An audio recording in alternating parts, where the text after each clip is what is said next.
you again. I'm doing this YouTube live. Good morning, everyone. Those of you that didn't hear me, good morning. I'm so excited to be in Los Angeles this week doing a whole lot of work. 8, 9, and 10 of The Perfect You. These are fantastic chapters. I mean, this whole book's fantastic. Let's face it, we are learning about something so absolutely vitally important, our identity. Understanding our identity becomes so imperative if you're going to actually function in this world in the way you're supposed to function. I hope at this point you're starting to see that you are wired for love, that you have this optimism bias inside of you, that your default mode of functioning is one of thinking and feeling and choosing and making those and doing that perfectly. And that when we make wrong choices, we step out of our perfect you. And when we make good choices, we step back into our perfect you. And when we make those wrong choices, when we think in the wrong way and feel in the wrong way and make the wrong choices, we damage our brain. And when we make the right choices, we fix up our brain. Remember, our brain is neuroplastic, so we can change our brain. We switch on our brain with our mind. And when we are operating in our health into our brain, and when we step out of our perfect you, we're activating damage in our brain. But you're in control of that. You control your realities. You change how you're going to function. That's what I've been trying to show you in this book, taking you through the concept of being wired for love, the concept of the science and the philosophy behind this, that you're not a biological automaton, that you're this brilliant human being that can think and feel and choose. Remember, your perfect you is the unique part of your spiritual, non-physical, 99% of who you are, your fantastic ability to think and feel and choose. And there's something that you can do that no one else can do. And remember, if you're not doing it, we all suffer because you build your puzzle. We can't build the puzzle for you. So today we're going to dive into chapters 8, 9, and 10. Remember last week we did the UQ. And if you haven't, the UQ, the Unique Qualitative Assessment Profile. And if this is the first time you're joining and you haven't watched the others, no problem. You can go back. They're recorded. You can go back at any point and work through the book. Even if today's the first time, you're still going to benefit. Join at any time. You know, a great gift for someone is to get them this Perfect You book and sit down with them and go through it and watch these videos with them and help them to understand their identity. Did you know that the lack of understanding of who we are is fundamental to the majority of issues that we see going on in the world today? Because when we don't know who we are, we make wrong choices. And what do wrong choices lead to? Bad decisions in politics, in government, in our own life, in our own relationships. And all of those identity issues then affect how we function and our mental health. We also discussed a lot about mental health in this book, and that mental health is basically something under our control, and that we need to deal with those traumas, we need to deal with those toxic issues. So, chapters 8, 9, and 10. So let's go and have a look at chapter 8. So I'm going to flip over to chapter 8. I'm working from the book, and this chapter 8 deals with something that is a fascinating concept, and that is the discomfort zones. So we're dealing with part 4, and part 4, we're going to specifically go to page 241, the discomfort zones. So basically, when we talk about the discomfort zones, what we're talking about is that we have these signals or alarms or prompts in our physical body that basically alert us to when we are stepping out of our perfect you. How amazing is that? Your physical brain in your wired for love, perfect you nature. You see, we are 99% spiritual, which you've heard me say now a lot, and you see that in this book, in the science section, I explain that a lot. You hear me talking about this a lot. You are 99% non-physical or spiritual, and that is your thinking, feeling, and choosing. And then this works through your brain and your body, which is the 1% physical. They work together. This is that dualistic interactionism that I spoke about in the science and the philosophy chapters. Now, based on that, that means that there's this relationship between the mind and the body is vital, because the mind works through the brain, and that's where the memories are built and stored, as well as in the spiritual. But because we're wired for love, because we don't have any circuit brain or cells right down to the subatomic level for anything toxic. If we do is what a discomfort zone is. There's a level of discomfort where our body is not able to handle that toxic thinking, feeling, and choosing. It's not able to handle that wrong decision that you've just made, that thought that you are thinking, and those feelings and those choices. Remember, thinking, feeling, choosing always go together. You're doing it at 400 billion actions on an unconscious level, actions per second. You're doing it at 2,000 actions per second on a conscious level, feeling and our choosing. Why do we need to be aware? Because we need to bring those thoughts into captivity. We need to be very self-regulated about what we're thinking, feeling, and choosing in any one moment. And our discomfort zones help us. And that is why it's a vital part of understanding how to function as a great, loving human who's really designed in the image of God's love. So that's pretty much what this chapter is about, the discomfort zones. I'm just going to run through because there are 4 different discomfort zones. There are more, but the 4 basic ones that are really easy to learn, to recognize in your body, I talk about in this book. So first of all, I just want to read something from the bottom of page 242. So if you go to page 242 and you look at where it says discomfort zones, sounding the alarm, and just read along with me. So I'm going to read this to you. Evidence of the power of the mind is all around us, in stories of our own lives and those overcoming odds, narratives that we love to hear about. When we talk about someone overcoming something, what we're doing is we're actually talking about someone who's stepped into their perfect you and used their perfect you to deal with an issue in their life. When people are overcoming odds, those great stories that you hear of people that have been through extreme circumstances, that is evidence of someone who's stepping into their correct thinking, feeling, and choosing. And we can learn, we can learn to do this all the time. We can learn to be self-regulated. So these discomfort zones are really training you, along with the checklist, along with the UQ, all these skills that you are building are all helping towards the goal of you living a very deliberate, intentional, and self-regulated life. Okay, so in fact, we as humans, I'm continuing reading at the bottom of page 242. In fact, we as humans have an endless fascination with how we can use our mind to change things. In the perfect you, we are using our mind to change things in the healthy direction. I mean, in our imperfect you, we are using our mind to change things in the wrong direction. And that produces our words and our actions. Remember, everything you say and do is first a thought inside your head. So then I want to flip over to the page 243 at the bottom, the last paragraph, where I talk about where the discomfort zones are.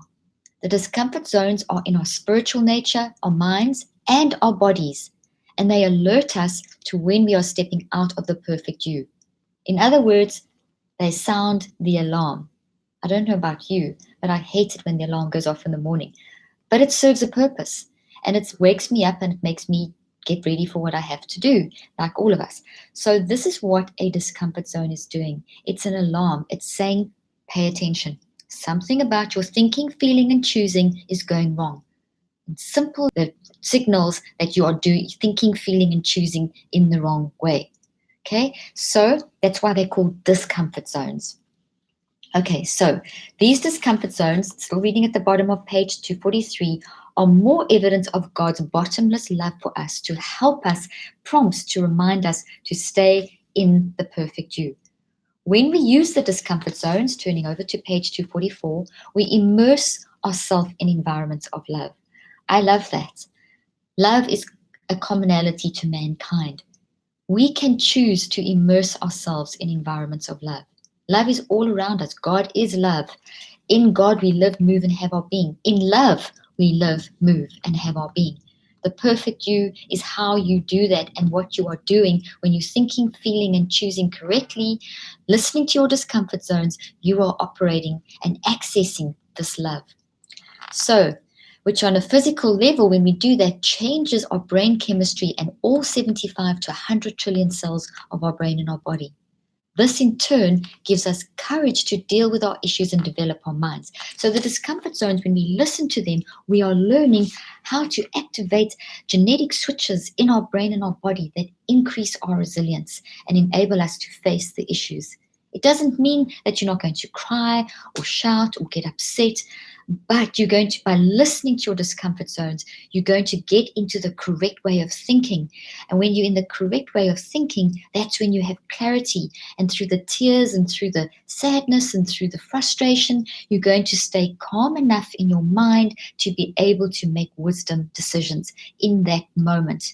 Okay, so I call that, and you may have heard me this term before from me, if you've listened to me a lot, I call it freaking out in the love zone. So the discomfort zones help us to self-regulate, get in the discomfort into the perfect you, and help us to then freak out in the love zone. In other words, you're going through the process, you're not denying the emotions, you're facing the challenge, but you're doing it in such a way that you know that there is clarity of thought, therefore wisdom, therefore some kind of way forward through the situation.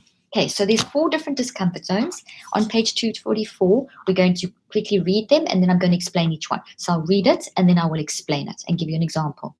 Okay, so page 244, halfway down, there are 4 main discomfort zones that we sequence through. We actually sequence through those constantly during the day.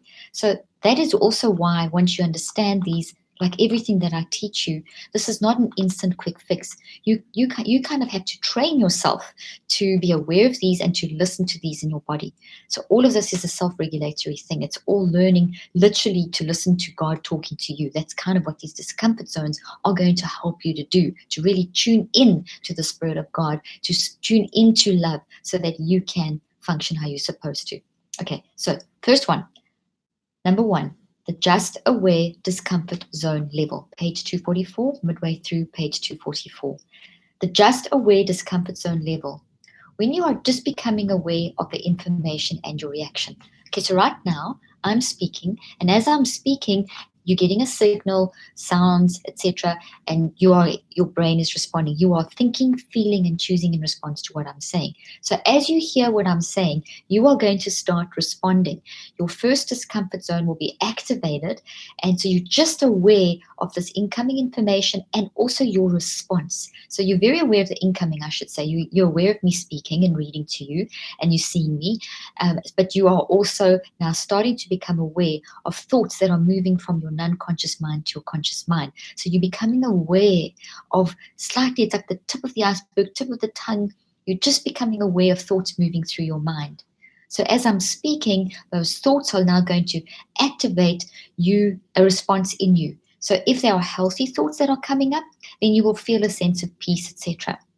But if they are not healthy thoughts, then there's something panicky or worrying or something like that, then your discomfort zone will be this alarm that says, okay, you are starting to feel some sort of discomfort.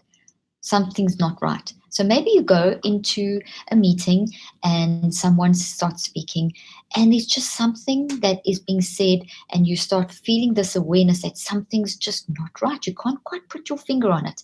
So immediately becomes very self-regulated. That's the discomfort zone. That's the just to the incoming information. So for a moment in your mind, be very deliberate and intentional and start focusing on, what am I feeling? Why am I feeling this? Am I feeling toxic, or is it healthy, or is it toxic? If it's healthy, well, ride with it. Then it's obviously just making you more alert to something. But if it's toxic, it's making you more alert to something for sure, but it's something that maybe you need to be aware of, that it's negative. Maybe you need to be careful of what you're hearing. Maybe you need to be careful and more alert, and something's telling you to just wake up. You don't have all the details yet, but you're becoming aware. Often I say it's like the Holy Spirit tapping you on the shoulder or something. It's like God just saying, okay, whispering in your ear, just be aware, just be alert. It's a prompting to be alert. In this technological fast pace of living, we can be so connected that we're disconnected. We can be so on the go that we forget to tune in to the power within us and the power of God that's easy to identify. The second one is the adrenaline pumping, heart pounding discomfort zone. When the stress reaction kicks in, which we can make work for us or against us through our perception or our choices.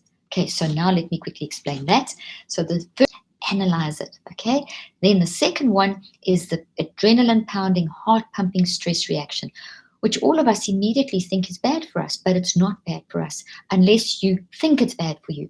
So if you think, oh my gosh, I'm in stress, I'm feeling this, my body's going to break down.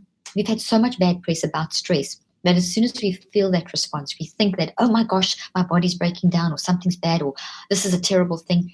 Meanwhile, it is your body, it's a discomfort zone, telling you to be highly alert, highly self-regulated, highly analytical, deliberately and intentionally about that. So let's say that now someone starts speaking and your awareness was tipped, you started, your just aware level was activated with the first discomfort zone. Now, as the person continues to talk and as the concepts are being spoken about, you can feel your heart pounding. You can feel the blood rushing to your head.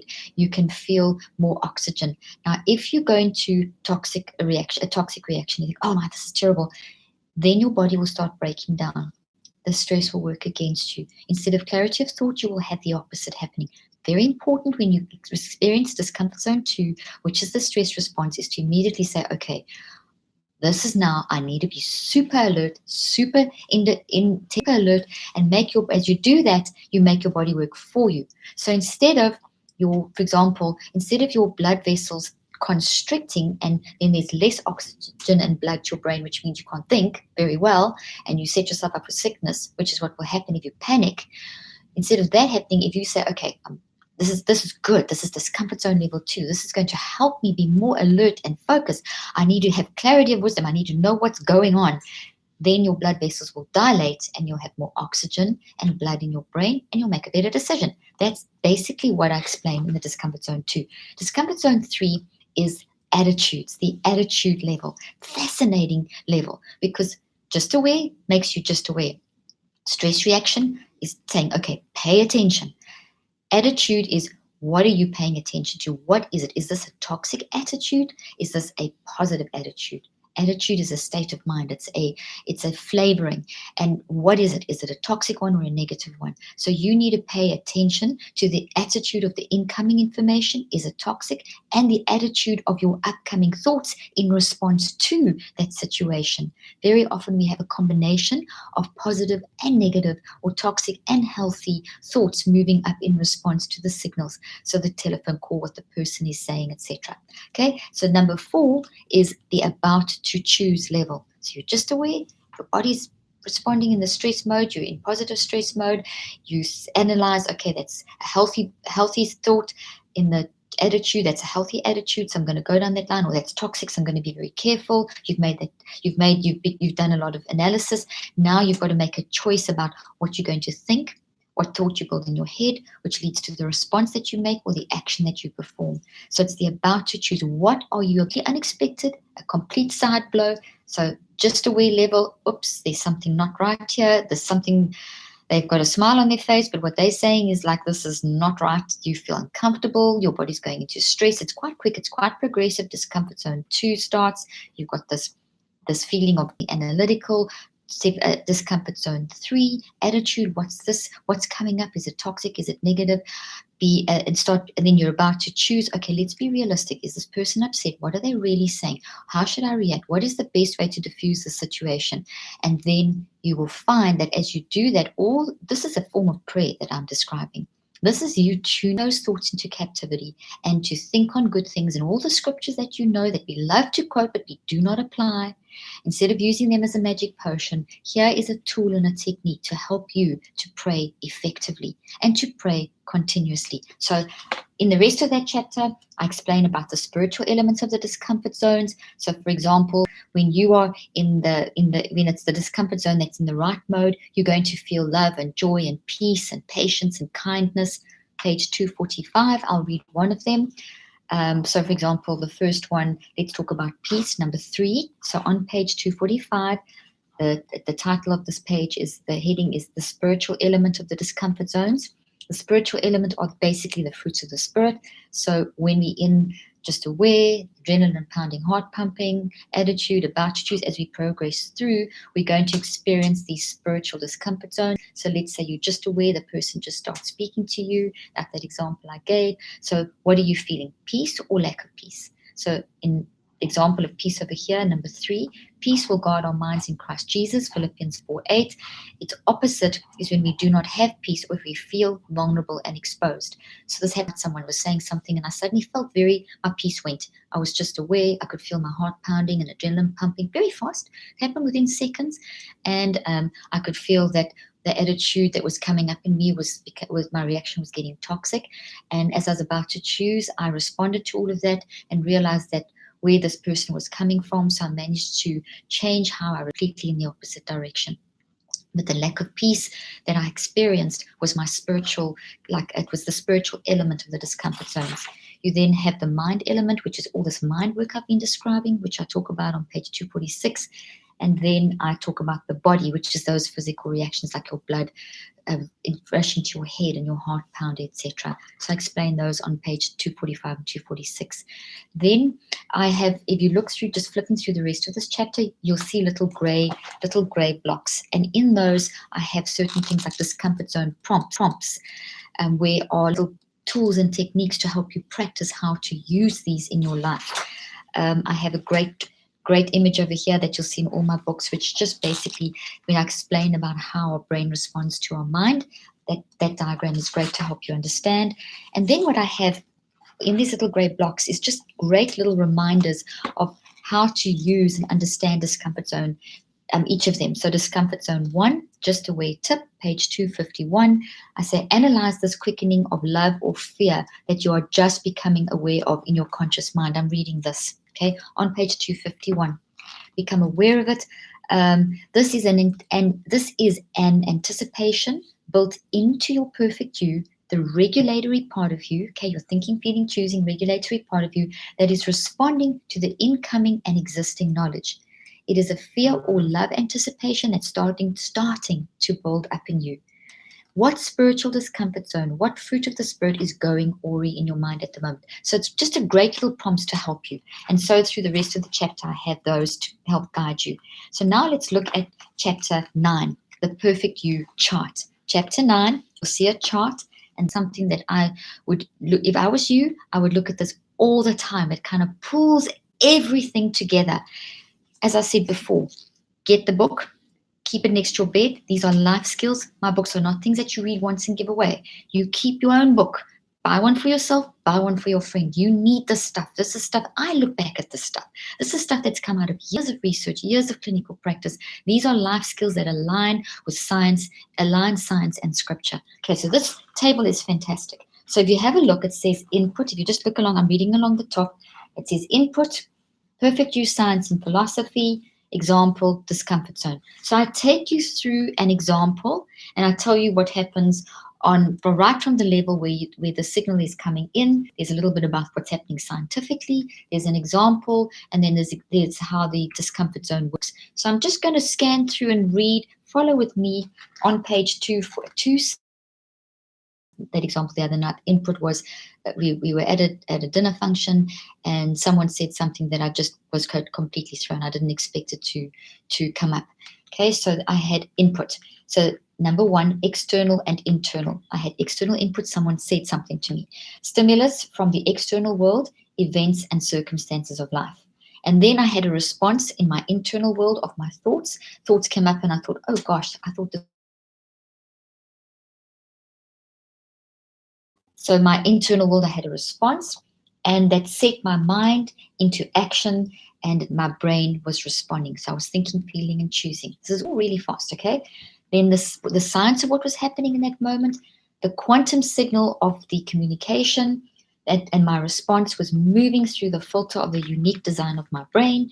And you basically are attuned in your exclusive way. So you're attuned, as I've explained, with the UQ, the Unique Qualitative Assessment Profile. You are the causal agent of the changes that are about to happen. So I controlled the next moment. I was the causal agent.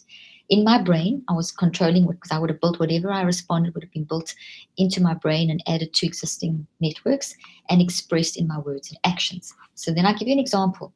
And I give you 4, so I'll just quickly look at them. You get a diagnosis from the doctor.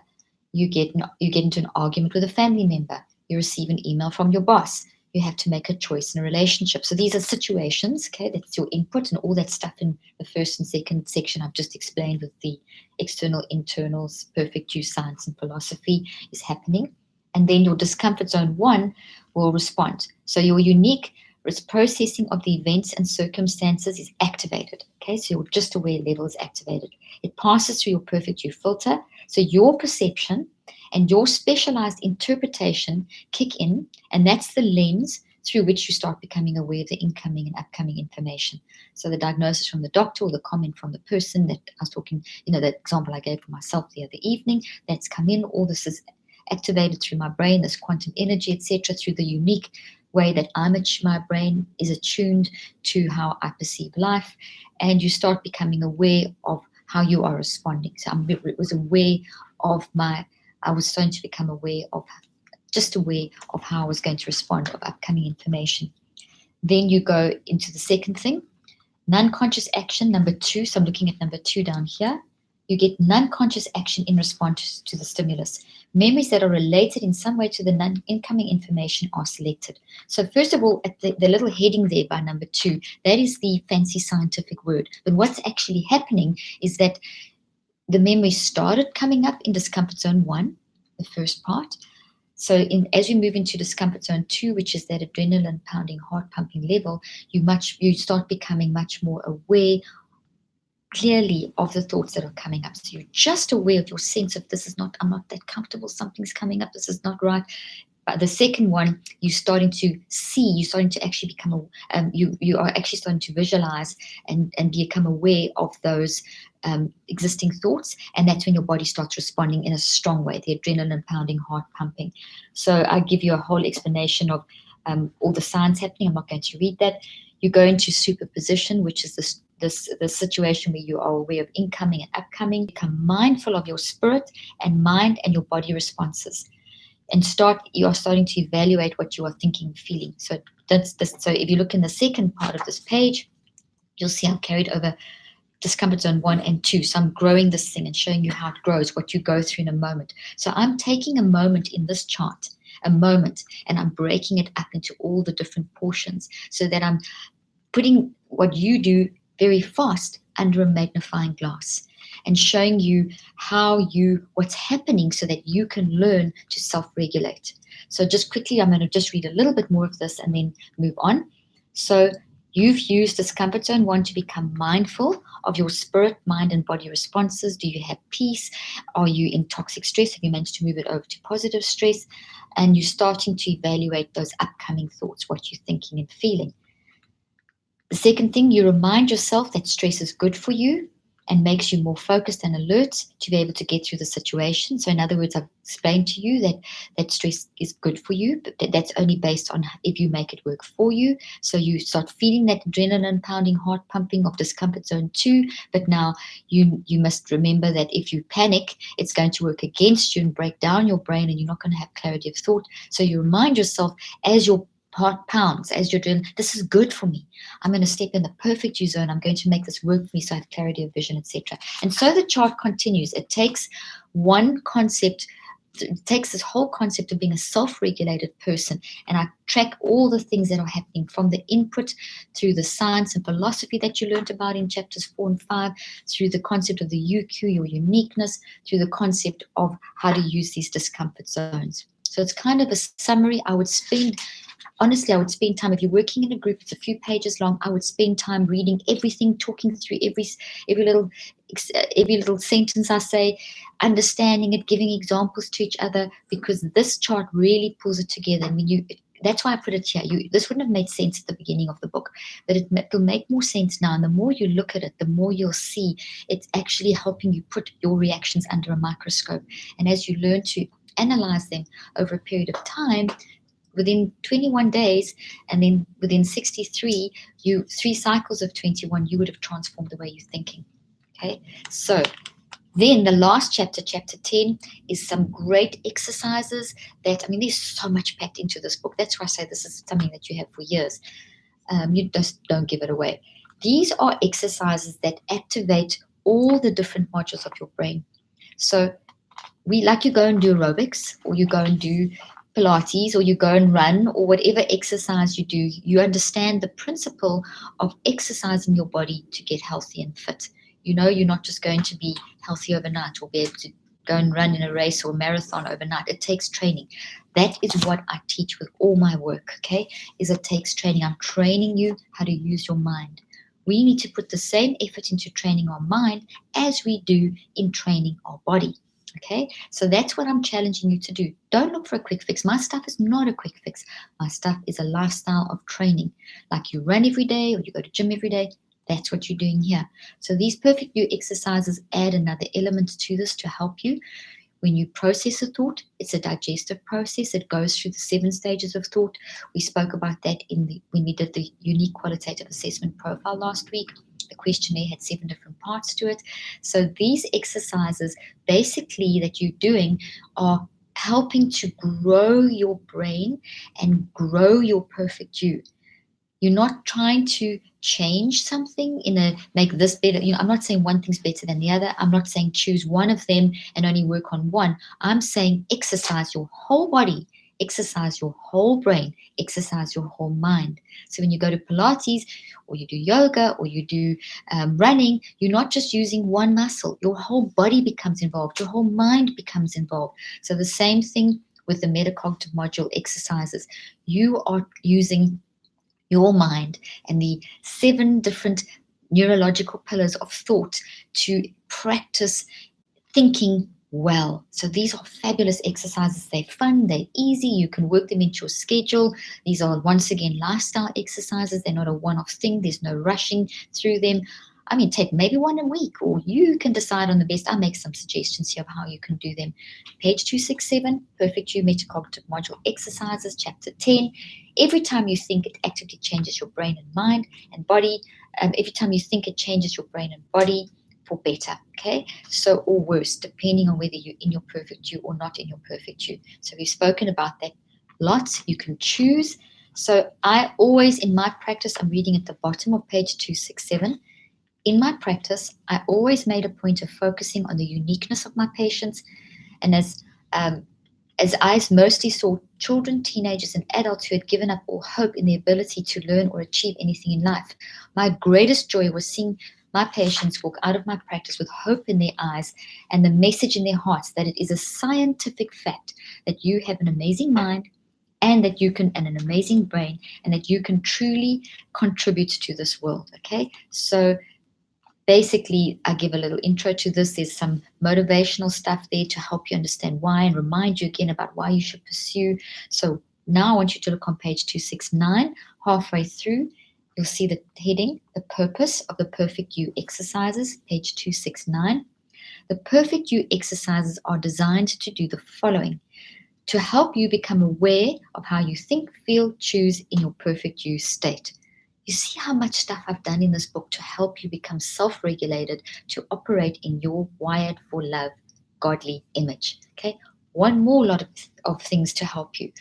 The more you are self-regulating, the more you self-examine, the more humility you have, the more you will develop good, connected, deep, meaningful relationships, the more you will contribute to the world.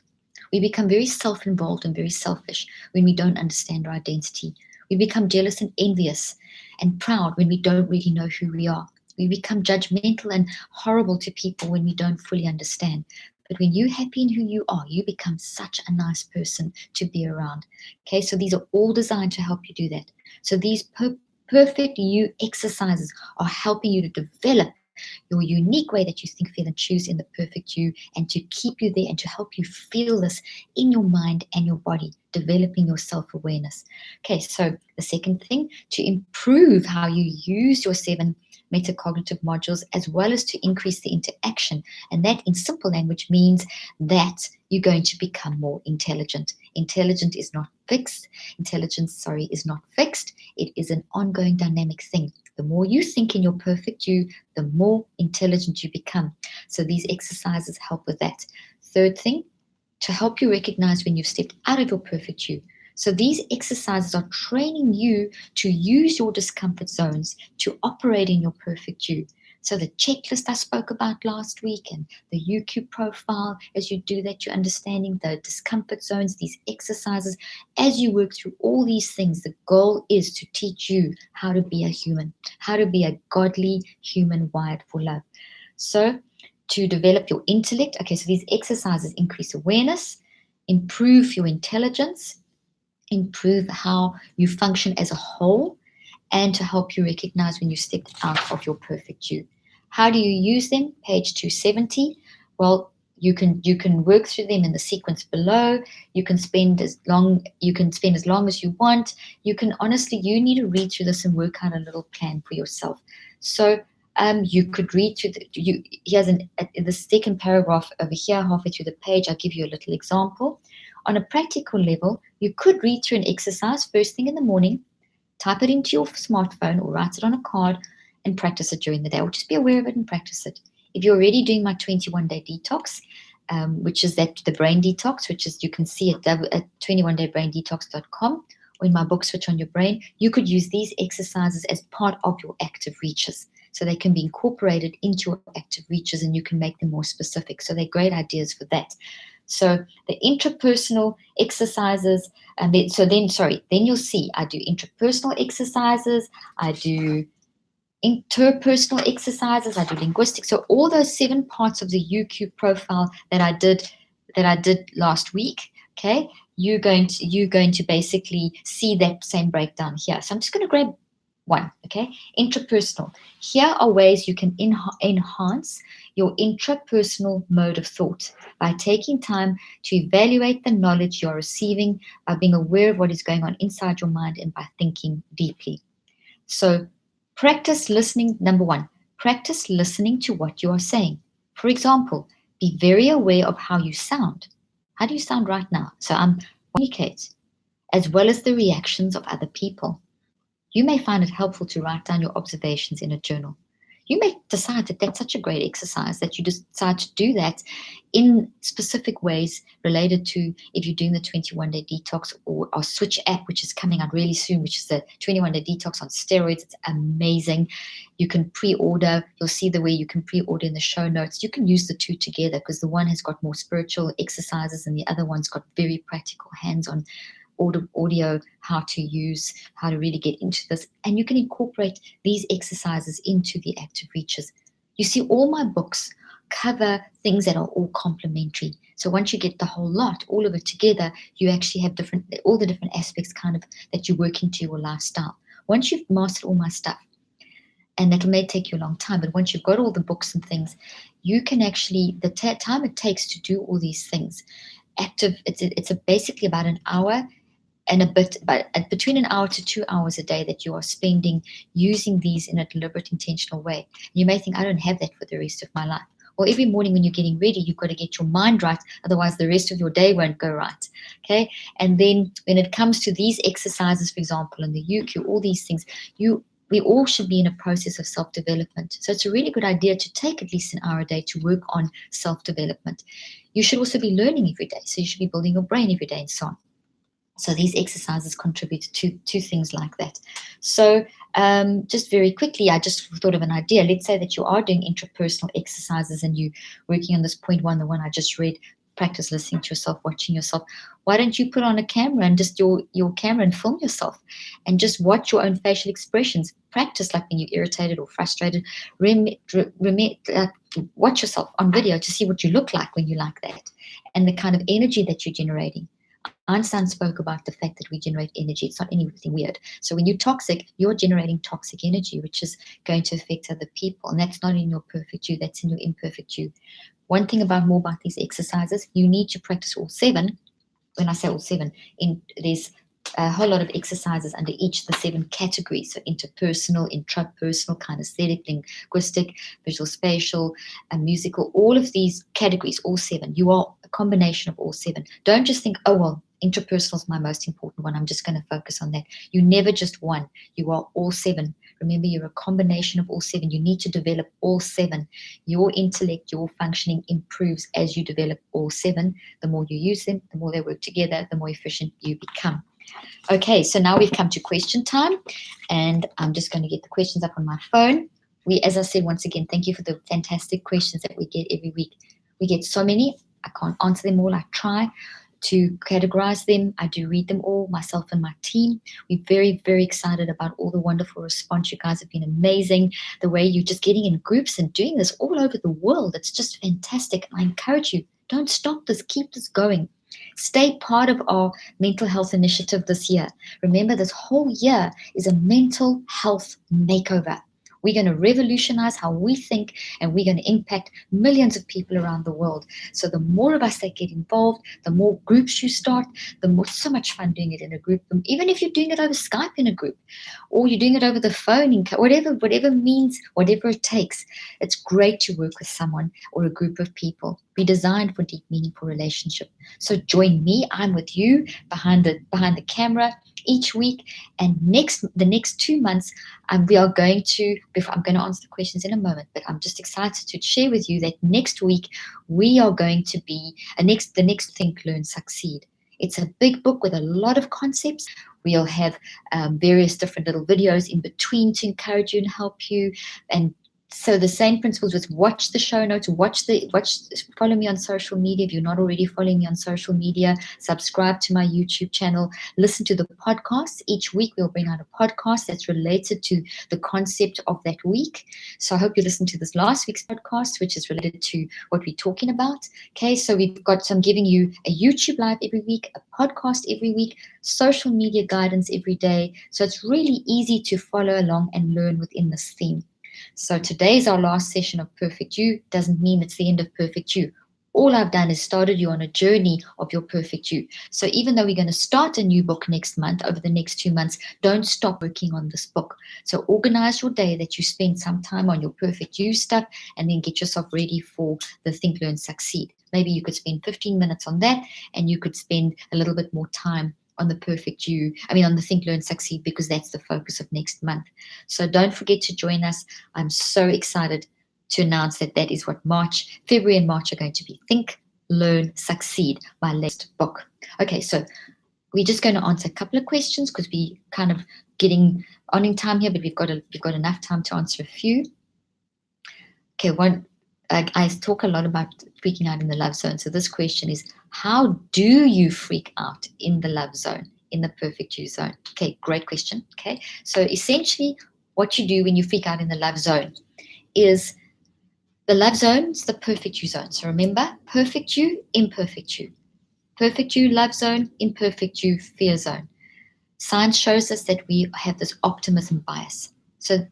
And scripture shows us that we're made in God's image. God's perfect. So we're designed to think, feel, and choose well. That doesn't mean that life's not going to be tough.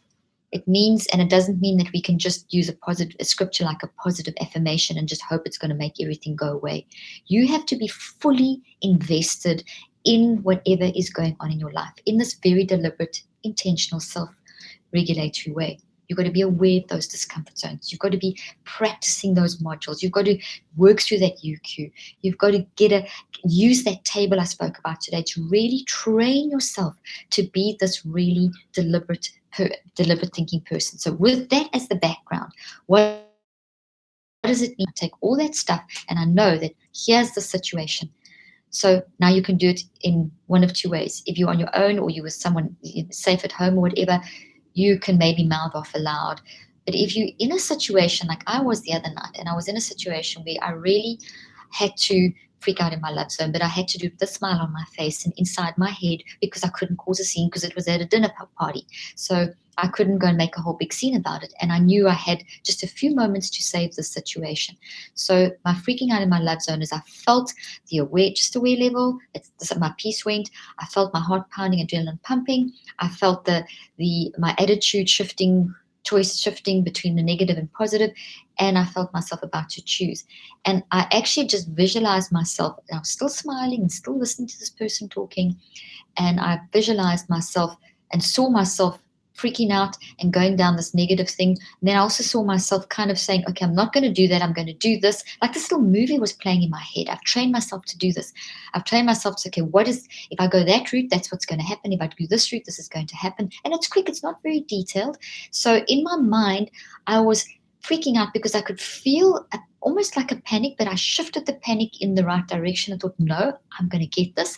I acknowledge that I'm feeling like this, and that's the key to freaking out in the love zone. Don't deny that you feel that way. Don't think that you can't experience those emotions. It's experiencing those emotions. So if I wasn't in a public situation and I was in a private situation and I was dealing with that, I could then maybe shout, maybe cry, maybe speak loud, maybe throw my hands and say, I can't believe this is happening. And in my Italian background, I've got Italian, half Italian, or whatever, and say those things, express them, and maybe even say something that I shouldn't say. But then because I'm self-regulated, I'll say, okay, that's not the right way of handling this. But at least I've got it out there. I've expressed it. It's not inside. I haven't suppressed it, and it's toxic and damaging my brain. I'm in that perfect you zone. That adrenaline pounding, heart pumping is going to work for me. My body's not going to break down. I'm going to not fall apart. Another example, our son, he was at UCLA, he just graduated. He did a study abroad program. The second night he was there, this is a long story, but I'm going to shorten it. And him and a group of students landed up in the wrong area. Long story short, got separated, got beaten up, and basically left for dead. And his phone had fallen underneath him, and he managed to call me. And as he picked up the phone, kind of sort of semi-recovered from the situation and picked up his phone, the people that were beat him up, that had run off, saw him with his phone and saw him kind of emerging, ran back, grabbed his phone, beat him up again. And in those few seconds that he said, Mom, I don't know where I am, I've just been beaten up, and was sobbing, I completely fell apart, completely.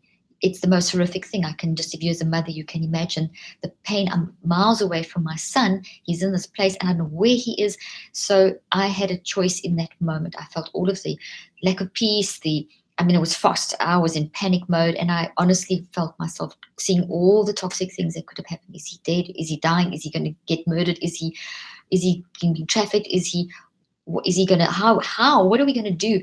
And I could feel myself tensing up. So I said, okay, no, I'm not going to do that. I'm going to step into the love zone. I'm going to freak out in the love zone. I was crying. I was on the phone. We were on the phone. We were doing all the things, contacting the school, security, etc., etc. But I was freaking out. But I was in the love zone. So in other words, it translated into action. I didn't go into a black hole and collapse that I couldn't function. I was crying. I was panicked. I was definitely panicked. I was expressing my panic, but I was in an action mode. I was moving forward. That's freaking out in the love zone. That is not denying. That is actually, okay, there's a solution. How am I going to move forward? Okay, so very, very, what helped me was the science that I understand, and understanding how science is spiritual and that there's no separation between science and scripture. When I talk science, I'm talking God. And that's God gives us science to understand how to function in life. So we've got these situations happening in our lives, big ones like that and smaller ones. We have to deal with this stuff. We have to be able to get wisdom and handle situations. And there will be times where you do fall in the toxic zone, in the imperfect you. But you can come back at any stage. So don't get into condemnation and guilt and shame and beat yourself up because you got stuck in the wrong zone. Acknowledge, celebrate that you've recognized, hey, I'm in the imperfect you zone. I handled the situation badly. That night, I initially did go in the wrong zone. But instead of condemning myself and thinking, oh, this is a disaster, I've reacted wrong, I said, I'm not going to do that. I'm going to freak out in the love zone. So it's a choice. You have power. You have a love power and a sound mind. Next question. Great question. What is the difference between comfort zones and discomfort zones? Okay, discomfort zones are those physical signals in your brain and your body that will alert you to when you are thinking, feeling, and choosing incorrectly. In other words, out of your perfect you. Your perfect you is how you uniquely think, feel, and choose correctly. So perfectly. So your natural design is you think, feel, and choose correctly. So your imperfect you is when you think, feel, and choose incorrectly. Okay, so which damages your brain and all the stuff I've been teaching you.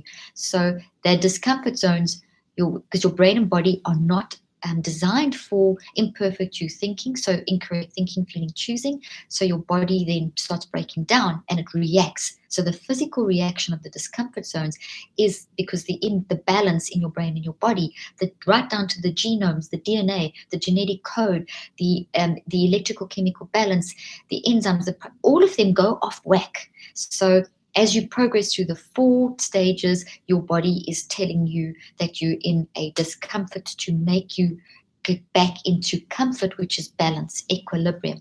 Discomfort, disequilibrium. Comfort is equilibrium. So the comfort zone is basically when we are in the perfect you, when we are operating with peace, love, joy, peace, patience, kindness, gentleness, faith. When we get into the perfect you, even when you're freaking out in the love zone, you're still in a state where you are freaking out in the love zone is not denying that there is an issue at hand. That's just silly to deny it. Freaking out in the love zone and activating, using your discomfort zone to get you into the perfect you zone, into the comfort zone, helps you to have clarity to manage that situation. So in the midst of my total trauma of what was happening to my son, I had a peace knowing that I believed the power of God and the power of science and all of it, whatever, all the things I was using to help me to get through that situation. Okay, so that's a comfort zone, is when you will feel the fruits of the Spirit, the love, the joy, the peace, the patience, in the midst of the tears, the shouting, the panic, the let's do this thing fast, let's be, whatever. There's an awareness, there's a sense inside that despite what is going on around me, I can do this. There's a solution somewhere. There's a knowing in your knower that there's a solution. This goes to the scripture, rejoicing despite the circumstances. So it doesn't mean that you are happy. I wasn't happy. I was traumatized. I was crying. I was in a terrible state, but I knew deep down that this thing would have a resolution, and it did. He managed to get back to the school. He managed to get to a cafe. They got him back to the school, and he miraculously survived that very, very traumatic incident. Okay, so next question. Basically, dealing. Okay, I've just the next question I've actually just done. Walk through an example of dealing with discomfort zones in your life. So the example of what happened with my son is an example of how I use the discomfort zones. As I got the call, I went through all 4 of those. Where something's wrong, into the panic mode, into all the things popping up in my attitude. There were attitudes popping up that this could go wrong, but this can go right, and I had to choose. So as I went into the 4th one, about to choose, what am I going to choose? What am I going to choose? I'm going to choose to freak out in the love zone so that I have my mind sharp, that I can tune into the Spirit of God and I can find the solutions, and I can work with my family, and I can have the power, because God is beyond space and time. God is alwaysness. So I can believe truly that the power of God is around Jeffrey. And what he said to me afterwards, what he said to all of us, was that he felt the warmth and the love and the protection and the gratitude, all those sensations around him as he was going through that situation. So it was as though there was no space and time between it. And because I understand quantum physics, the stuff I teach in the Perfect You, these things, this stuff will help you deal with life. Okay, last time for one more question. Basically, how do you use this with your children, and how do you teach them the discomfort zones? So this is not something that your 9-year-old's going to pick up and read, okay? So you as a mom, dad, big sister, big brother, whatever, auntie, uncle, you study this stuff. If you're a teacher, whatever, you get a handle on this stuff, and then you adapt it to their level. We are going to come out with add-ons to our Switch app. The Switch app I mentioned is coming out fairly soon. It's on pre-order at the moment. As I said in the show notes, you can find out more information. We will have add-ons over time for adapting exactly how to use this for your teens. In the meantime, you can basically if your child comes home from school and they're really quiet, and you say, okay, what happened? And that very loving environment, let them talk, validate their feelings. Don't say, oh, that's not so bad. Never do that, because what's not so bad to you is terrible to them. Listen, don't judge, don't speak and try and tell them what to think. Let them speak, okay? And as they're speaking, then, and as they're describing the situation, then you can say, you see, you felt something was wrong, and then did your heart beat? Did your blood flow? Did your body get tense? Did you have a sore tummy? So use it in language adapted to the age of the child, and say, you see, your body was telling you that something was wrong. What did you think? What did you choose? So walk them. So once they've told you what they're experiencing, you then help them process and understand and work through the situation, explaining. You don't have to give them the words discomfort zone 1, 2, and 3. You could just say your body's talking to you. You can use the language that they, all from 10, 11, 12 onwards, you can talk about discomfort zones. Don't be scared of science with kids. Let me tell you, they love science. I have worked with children of all ages, from very young to people that are very old. My oldest patient was a pilot who was 78, and I've had older patients too in their 80s too. So adapted. Kids science is something that people love to hear and love to understand and love to talk about, and science is a great tool. I have pictures in my books that you can show, but you're just going to have to adapt it down. The UQ profile, I mean, that's something you could work through with the children, but the discomfort zones with your children is honestly hands-on. Ask them about an experience. Maybe it's a positive experience. Maybe they come home and they're full of all this wonderful stuff that happened. Let them talk it through, explain it, etc., etc. And then what you do is you then say, you see, so as that person smiled at you, you started feeling something with peace and happiness, and then they gave you a big hug and you felt so excited and your heart was beating fast, and then they whatever, and then you just walk, then you chose to play with them, or it was maybe you were playing with their puppy or something like that, and then you chose to be friends and to do whatever, continue the game or something like that. So whatever they tell you, think of those 4 stages, make sure you understand them in your life, and then help them so that they can, and then you can take that to the next level, where if it's something that's toxic, you can tell them to, okay, listen to your body. It's telling you when you feel this heart pounding and your blood's rushing, your shoulders feel tight and your tummy gets sore. That is you learning how to, that's your body responding, and you need to listen to your body and maybe just go and speak to a teacher or come and talk to me or move away from that person or something like that, whatever the situation is. Thank you for joining me today. I have loved sharing this Perfect You with you. I hope that you've enjoyed this Perfect You journey. It's just beginning. This is just a catalyst this month. Get into the stuff. Become a self-regulated person. Socrates once said that an unexamined life is not worth living. We need to bring our thoughts into captivity. That's what an unexamined life is. We need to bring our thoughts into captivity to operate in our natural, perfect you design. Don't forget to join me next month. Check out the show notes for all the details, and I will see you soon.